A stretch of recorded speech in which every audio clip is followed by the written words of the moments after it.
ನಮಸ್ಕಾರ. ಇವತ್ತು ಭಾರತ ದೇಶದ ಉಪರಾಷ್ಟ್ರಪತಿಗಳಾಗಿ ಮೊನ್ನೆ ಚುನಾವಣೆಯನ್ನು ಗೆದ್ದಿರತಕ್ಕಂಥ ಶ್ರೀಯುತ ರಾಧಾಕೃಷ್ಣನ್ ಅವರು ಉಪರಾಷ್ಟ್ರಪತಿಗಳಾಗಿ ಪ್ರಮಾಣ ವಚನವನ್ನು ದೆಹಲಿಯಲ್ಲಿ ಸ್ವೀಕಾರ ಮಾಡಿದರು.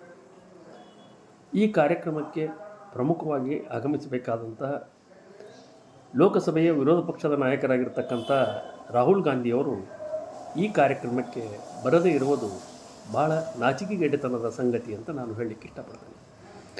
ಒಂದು ಸಂವಿಧಾನಬದ್ಧ ಹುದ್ದೆಯಲ್ಲಿ ಒಬ್ಬ ವ್ಯಕ್ತಿ ಭಾರತ ದೇಶದ ಉಪರಾಷ್ಟ್ರಪತಿಯಾಗಿ ಪ್ರಮಾಣ ವಚನ ಮಾಡುವಂಥ ಸಂದರ್ಭದಲ್ಲಿ ಈ ರೀತಿ ಲೋಕಸಭೆಯ ವಿರೋಧ ಪಕ್ಷದ ನಾಯಕರು ಈ ಒಂದು ಪ್ರತಿಷ್ಠಿತ ಕಾರ್ಯಕ್ರಮದಲ್ಲಿ ಭಾಗವಹಿಸದೆ ತಮ್ಮ ಗುಜರಾತ್ ಪ್ರವಾಸಕ್ಕೆ ತೆರಳಿರುವುದು ನಿಜವಾಗಲೂ ಕೂಡ ಖಂಡನೀಯ ಅಂತ ಹೇಳಲಿಕ್ಕೆ ಇಷ್ಟಪಡ್ತಾರೆ.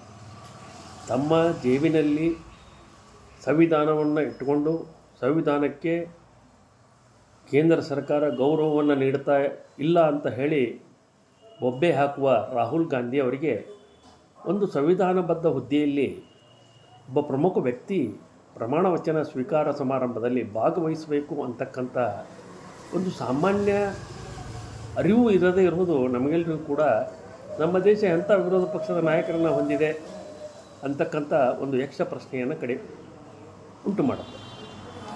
ಯಾವಾಗಲೂ ಕೂಡ ಒಬ್ಬ ವಿರೋಧ ಪಕ್ಷ ನಾಯಕನಾದರೆ ಎಲ್ಲ ವಸ್ತುಗಳನ್ನು ಎಲ್ಲ ಸಂಗತಿಗಳನ್ನು ವಿರೋಧ ಮಾಡಬೇಕು ಅಂತಕ್ಕಂಥ ಮಾತು ಇರಲ್ಲ. ಸಕಾರಾತ್ಮಕವಾಗಿ ಕೆಲವೊಂದಿಷ್ಟು ಕಡೆ ಬುದ್ಧಿವಂತಿಕೆಯಿಂದ ಪ್ರೌಢತೆಯಿಂದ ವರ್ತಿಸಬೇಕಾದಂಥ ಅವಶ್ಯಕತೆ ಇದೆ. ಒಟ್ಟಾರೆಯಾಗಿ ಲೋಕಸಭೆಯ ವಿರೋಧ ಪಕ್ಷದ ನಾಯಕರಾಗಿರತಕ್ಕಂತಹ ರಾಹುಲ್ ಗಾಂಧಿಯವರ ವರ್ತನೆಯನ್ನು ಲೋಕಸಭೆಯಲ್ಲಿ ಹೊರಗೆ ನೋಡಿದರೆ ಬಾಲಿಶತನ ಕಂಡು ಬರ್ತಾ ಇದೆ. ಒಬ್ಬ ಹತಾಶ ಮನೋಭಾವನೆಯನ್ನು ಅಧಿಕಾರವನ್ನು ಕಳೆದುಕೊಂಡಿರತಕ್ಕಂಥ ಒಬ್ಬ ಹತಾಶ ಯುವಕ ರಾಹುಲ್ ಗಾಂಧಿ ಅವರಿಗೆ ಕಾಣ್ತಾನೆ. ಒಬ್ಬ ಪ್ರಬುದ್ಧ ವಿರೋಧ ಪಕ್ಷದ ನಾಯಕನಾಗಿ ರಾಹುಲ್ ಗಾಂಧಿಯವರು ನಮಗೆ ಕಾಣ್ತಾ ಇಲ್ಲ.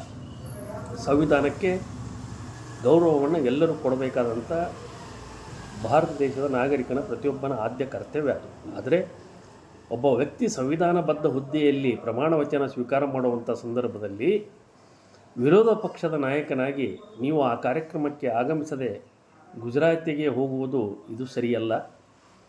ನಿಮ್ಮ ಪ್ರಬುದ್ಧತೆಯನ್ನು ನೀವು ಬೆಳೆಸ್ಕೊಳ್ಳಿ. ಭಾರತ ದೇಶದ 140 ಜನಸಂಖ್ಯೆಯನ್ನು ಹೊಂದಿರತಕ್ಕಂತಹ ಲೋಕಸಭೆಯ ವಿರೋಧ ಪಕ್ಷಕ್ಕೆ ನೀವು ಆಗಿದ್ದೀರಿ ಅಂತಕ್ಕಂಥ ಒಂದು ಜವಾಬ್ದಾರಿ ನಿಮಗೆ ಅರ್ಥ ಇರಲಿ. ನೀವು ಜವಾಬ್ದಾರಿಯುತ ಸ್ಥಾನದಲ್ಲಿದ್ದೀರಾ. ನಿಮ್ಮ ಬಾಲಿಶತನ ಇದಕ್ಕೆ ಭಾರತ ದೇಶದ ಜನ ತಗ್ಗು ಹಾಗೆ ಮಾಡುತ್ತೆ. ಸಂವಿಧಾನದ ಬಗ್ಗೆ ನಿಮಗೆ ಕಳಕಳಿ ನಿಜವಾಗಲೂ ಇದ್ದರೆ ಸಂವಿಧಾನಬದ್ಧ ಹುದ್ದೆಯಲ್ಲಿ ಒಬ್ಬ ವ್ಯಕ್ತಿ ಅಧಿಕಾರ ಪ್ರಮಾಣ ವಚನ ಸ್ವೀಕಾರ ಮಾಡುವಂಥ ಸಂದರ್ಭದಲ್ಲಿ ನೀವು ಇರುವಂಥ ಅವಶ್ಯಕತೆಗಳು ಇರುತ್ತದೆ. ನಿಮ್ಮ ಬಾಲಿಶತನಕ್ಕೆ ನನ್ನ ಧಿಕ್ಕಾರ. ಪ್ರಬುದ್ಧತೆಯನ್ನು ಇನ್ನು ಮೇಲಾದರೂ ನೀವು ಮರಿತೀರಿ ಅಂಥೇಳಿ ನಾನು ತಿಳ್ಕೊಂಡಿದ್ದೇನೆ.